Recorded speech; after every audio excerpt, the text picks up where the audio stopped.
Hello students, कैसे हो आप सब। आज हम न्यू चैप्टर लेके आए हैं जिसका क्या नाम है, transportation in plants and animals. तो in this chapter we will discuss about the transportation system among the plants and animals कि how they differ. Transportation systems जो हैं वो दोनों के अंदर डिफर कैसे हैं, डिफरेंट कैसे हैं, इन दोनों के बारे में हम डिस्कस करेंगे। तो without wasting a further ado, let's get into the video and start this video. And if you didn't subscribe yet, please subscribe to my channel for more such videos. So let's begin. So you know that organisms need food, water and oxygen for their survival. हमने पिछले कुछ chapters में हम यही सब पढ़ते आ रहे हैं कि हमें फूड की, वाटर की, ऑक्सीजन की, सबकी ज़रूरत होती है हमारे सर्वाइवल के लिए। So the substances are transported to various parts of the body. तो जब तक कि हमारी पूरी बॉडी में सर्कुलेट नहीं होंगे, ट्रांसपोर्ट नहीं होंगे, तब हमारी बॉडी को अच्छे से जो भी न्यूट्रिएंट्स हैं, जो भी चीज़ों के फंक्शंस हैं, वो हमारी बॉडी को अगर तब तक नहीं मिलेंगे तो हमारी बॉडी फंक्शन सही से नहीं करेगी। So the waste that are produced by the organisms are remove from the body. जो वेस्ट होता है वो भी बॉडी से रिमूव होना ज़रूरी होता है। And these wastage are transported and collected in an area from where they are remove. तो ये वेस्टेज जो होते हैं ये ट्रांसपोर्ट किए जाते हैं, एक एरिया में कलेक्ट किए जाते हैं जहाँ से ये रिमूव किए जा सके। And the process of movement of substances from one location to the another in an organism is known as transportation. तो इस प्रोसेस को हम क्या बोलते हैं, एक ऐसा प्रोसेस जिसमें सब्सटेंसेस की मूवमेंट होती है एक लोकेशन से दूसरे लोकेशन पे इन एन ऑर्गेनिज्म के अंदर, बॉडी के अंदर, इज़ नोन एज ट्रांसपोर्टेशन। अब आपको ये बेसिक जो इसकी डेफिनेशन है, बेसिक जो मतलब है, वो अच्छे से क्लियर हो गया होगा। So next we move on. In unicellular organisms transportation in easy. जो ट्रांसपोर्टेशन होता है यूनिसेल्युलर ऑर्गेनिजम्स के अंदर वो ईजी होता है। So here simple processes diffusion osmosis helps in the movement of different substances.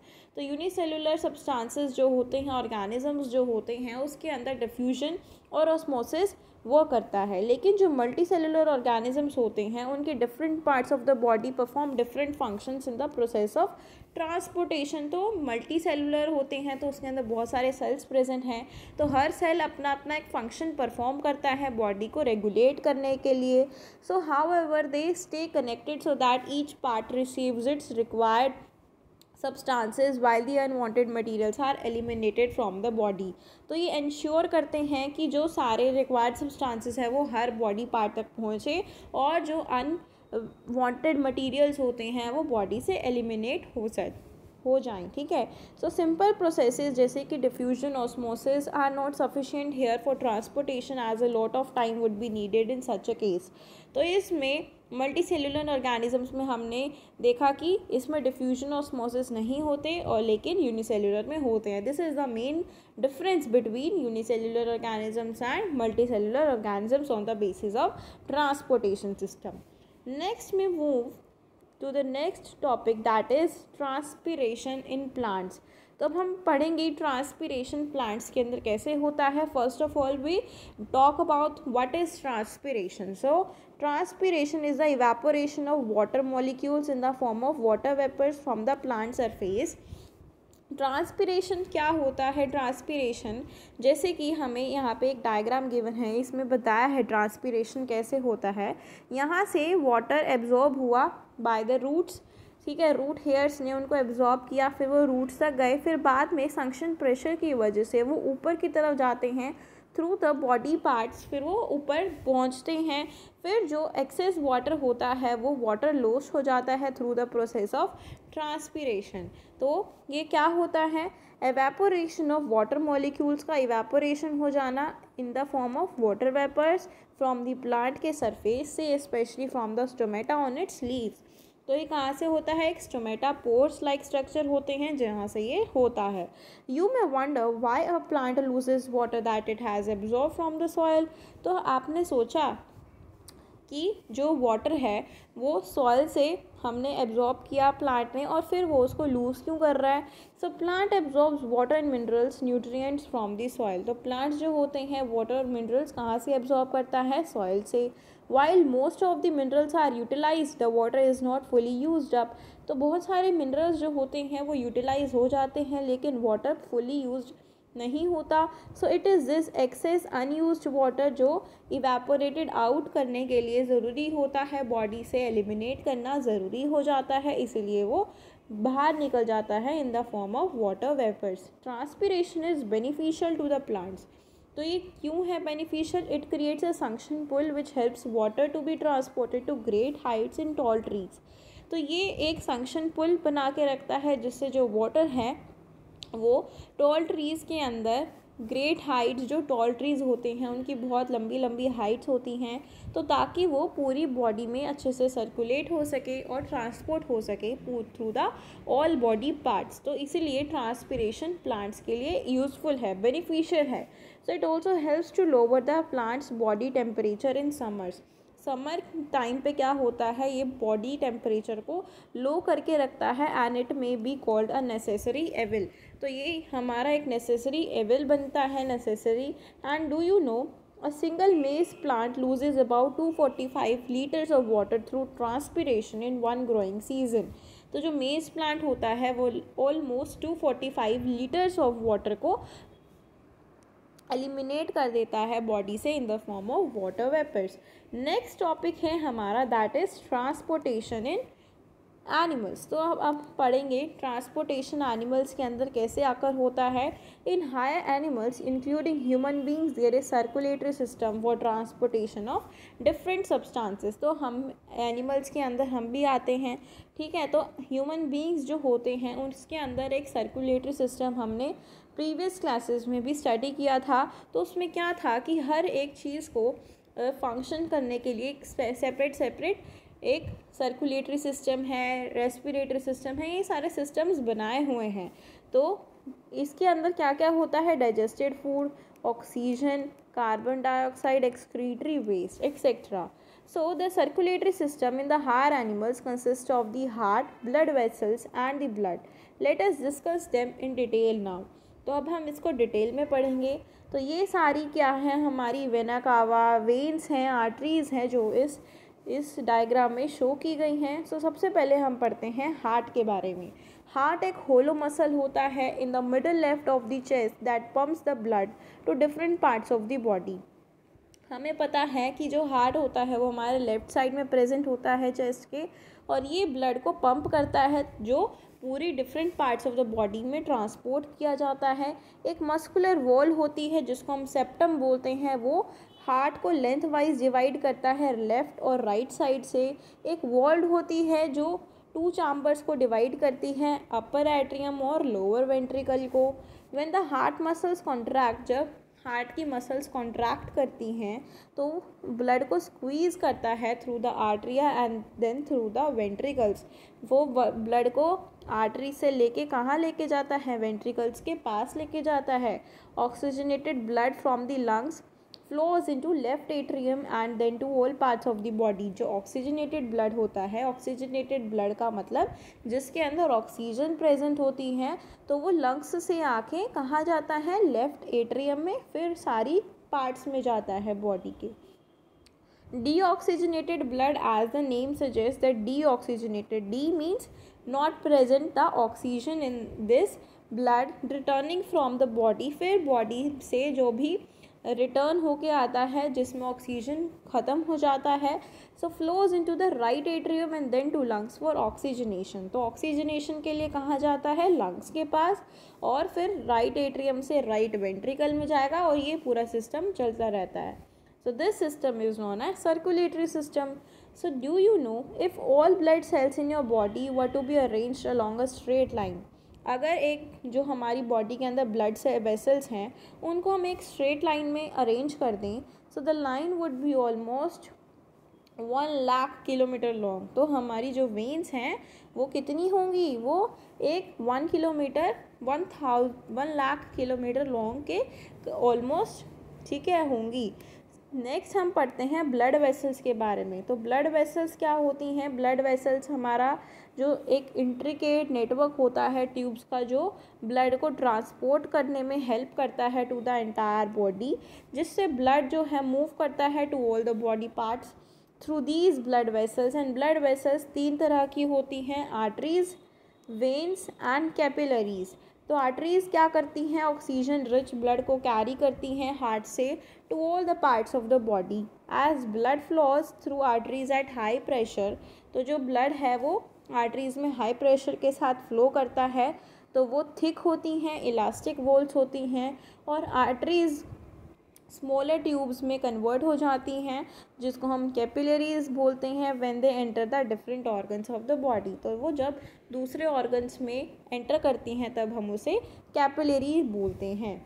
These capillaries come together and form veins, तो जब ये कैपिलरीज एक साथ मिल जाती हैं तो ये वेन्स फॉर्म करती हैं। And this blood enters an organ through the arteries, gets distributed, collects various substances from that organ and then moves out of it through the veins. तो कैपिलरीज से कहाँ आती हैं, वेन्स के पास आता है ब्लड। फिर ब्लड एक ऐसे ऑर्गन के अंदर एंटर करता है थ्रू द आर्टरीज, फिर वो डिस्ट्रीब्यूट होता है, वेरियस सब्सटेंसेस को कलेक्ट करता है उस ऑर्गन से, और फिर move out of it through the veins के ज़रिए वो बाहर आ जाता है। सो आर्टरीज हैं, उसके बाद capillaries and then veins. So veins carry the oxygen deficient and carbon dioxide rich blood back to the heart. तो सबसे पहले आर्टरी थी, आर्टरी ने ऑक्सीजन रिच ब्लड को कैरी किया, ऑक्सीजन रिच ब्लड को कैरी किया, फिर कैपिलरीज तक पहुंचाया, फिर वेन्स तक आते आते वेन्स के पास कौन सा ब्लड है, कार्बन डाइऑक्साइड रिच है। So as you can see the difference between the two blood vessels की जो आर्टरीज हैं उसके अंदर ऑक्सीजन रिच है, रिच मतलब ऑक्सीजन की क्वांटिटी ज़्यादा है, लेकिन वेन्स के अंदर जब वो वापस आ रहा है तो कार्बन डाइऑक्साइड ज़्यादा हो गया, क्योंकि वो वेस्ट मैटर जो होता है बॉडी का उसको लेके आ रहा है और ऑक्सीजन सप्लाई हो गया है पूरी बॉडी पार्ट्स में, तो इसीलिए ऑक्सीजन यूज हो गया है, इसलिए उसकी डेफिशिएंसी हो गई है और कार्बन डाइऑक्साइड रिच हो गया है। So veins have thinner walls than the arteries as the blood flows through them at lower pressure. तो veins की जो walls होती हैं arteries के मुकाबले में कम होती हैं, thin होती हैं, क्योंकि उसके अंदर low pressure से blood move करता है। Veins have walls that stop the backflow of blood. veins के अंदर walls present होती हैं जो backflow, जो पीछे के रुकाव को उसे ब्लड को पीछे जाने से रोकता है। Hence blood flows in one direction only, that is towards the heart. तो ब्लड सिर्फ एक ही डायरेक्शन में मूव करता है जो कि हार्ट तक जाती है। नेक्स्ट हम देखते हैं ब्लड एक फ्लूइड मीडियम होता है जो ट्रांसपोर्ट करता है डिफरेंट मटेरियल्स को throughout the body. It is made up of two components, ये टू कॉम्पोनेंट से मिलके बनता है। The cell component that includes RBC, WBC जिसको red blood cells, white blood cells बोलते हैं, एंड ब्लड प्लेटलेट्स।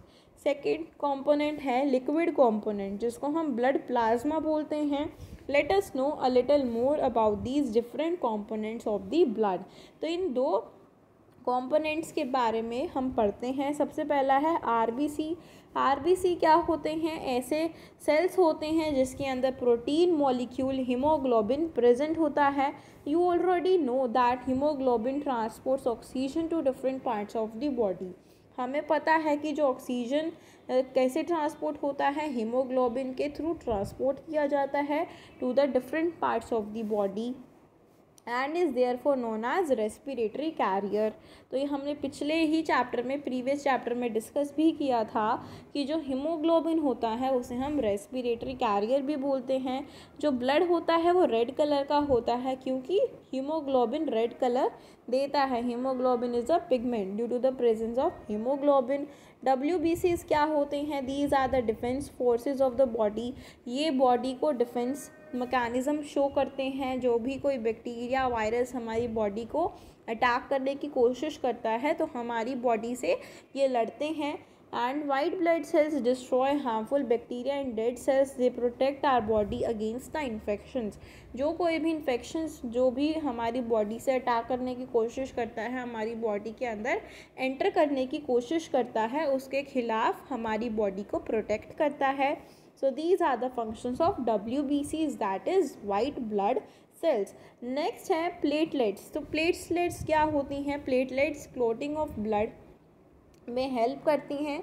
जो भी कभी हमें चोट लग जाती है, तो अगर कहीं पे कट लग जाता है तो हमारी खून नहीं तो वो ब्लीडिंग होती रहेगी, तो हमारा खून वेस्ट होता रहेगा, लेकिन उसकी जगह पे क्या होता है, ब्लड का क्लॉट फॉर्म हो जाता है, जिसकी वजह से ब्लीडिंग स्टॉप हो जाती है। So they are there to prevent excessive loss of blood if any part of the body gets injured. तो ये किस लिए होता है? प्रिवेंट करता है एक्सेसिव लॉस ऑफ ब्लड को। So next is blood plasma. Blood plasma एक स्ट्रॉ कलर लिक्विड कंपोनेंट होता है ब्लड का, जो नॉर्मली क्या करता है, ब्लड सेल्स को होल्ड करके रखता है। It makes up about 55% of the body total volume.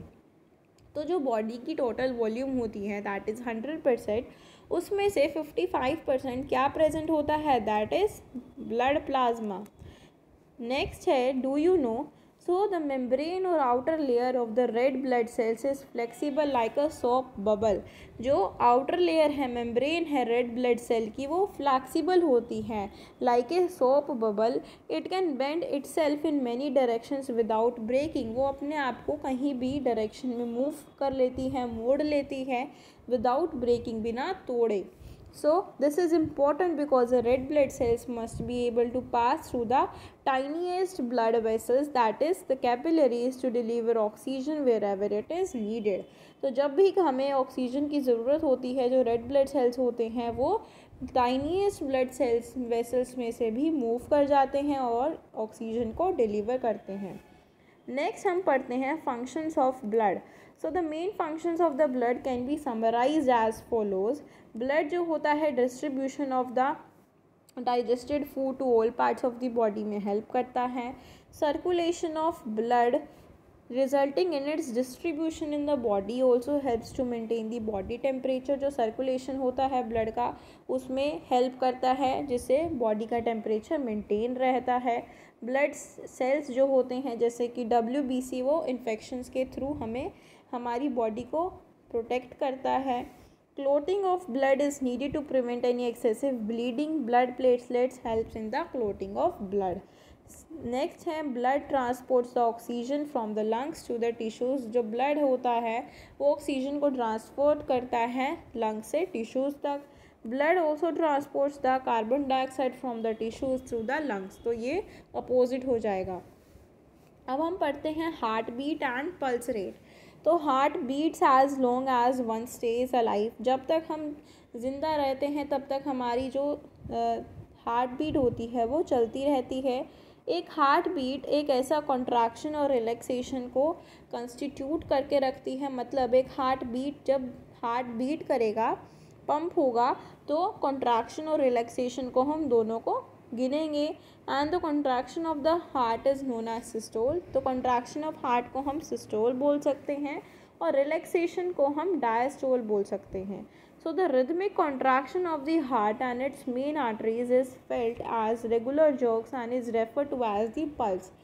तो जब भी हम जैसे हार्ट बीट करता है तो ये रिदमिक कॉन्ट्रैक्शन, रिलैक्सेशन, मूव होती रहती है ऊपर नीचे, तो ऐसा लगता है कि ये रेगुलर जर्क्स, धक्के लग रहे हैं। तो इसीलिए हम इसको क्या एक सजेस्ट करते हैं name, that is known as pulse. तो पल्स रेट क्या होता है? Same as the rate of heart beat. ये हार्ट बीट के सेम जैसा होता है। जब ह्यूमन रेस्ट पे होता है तो उसकी जो हार्ट बीट होती है 60 to 80 टाइम्स पर मिनट बीट करती है। लेकिन एक्सरसाइज के टाइम पे क्या होता है, एक्साइटमेंट के टाइम पे क्या होता है, जो रेट होता है वो 200 बीट्स पर मिनट तक इंक्रीज़ हो जाता है। So activity 2, visual counting of pulse by pulse meter. तो आपको पल्स मीटर के अकॉर्डिंग इसको काउंट करना है। यू विल नीड एक स्टॉप वॉच चाहिए, एक ड्रिंकिंग स्ट्रो और a piece of broom stick, some plastic putty और modelling clay. Hold the inside of your left wrist towards you.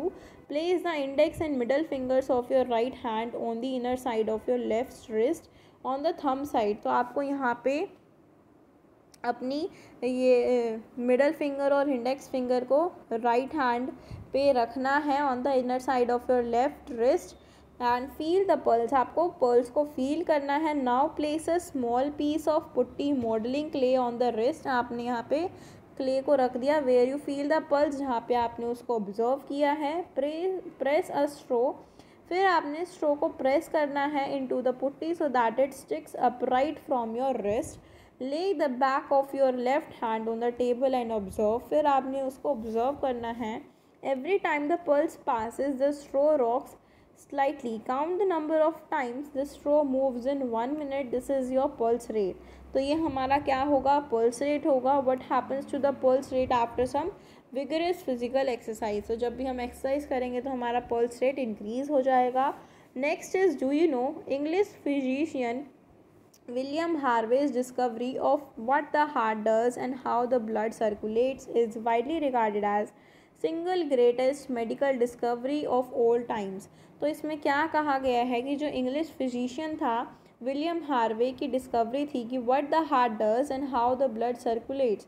तो जो हार्ट क्या करता है और ब्लड कैसे सर्कुलेट होता है, एक रिगार्डेड है एक single greatest medical discovery of all the times. It established the importance and significance of doing experiments in medicines to learn how the organs of the body and their tissues function. So through a series of brilliant experiments on animals and humans, Harvey demonstrated how blood circulates in the body. He also showed that holes in veins allow blood to flow only in the direction that is towards the heart. तो उसने बताया कि जो veins होती हैं वो blood को लेके आती हैं through the direction of heart, and all these discoveries taken together prove that blood moves in a circle in the body, that is there is a circulation. तो इससे हमें पता चला कि जो ब्लड है वो पूरी बॉडी में सर्कुलेट होता रहता है, तो इसलिए हमने उसको उस प्रोसेस को क्या बोला, सर्कुलेशन बोला. ठीक है. अब नेक्स्ट है हमारे पास एक्सक्रीशन इन एनिमल्स.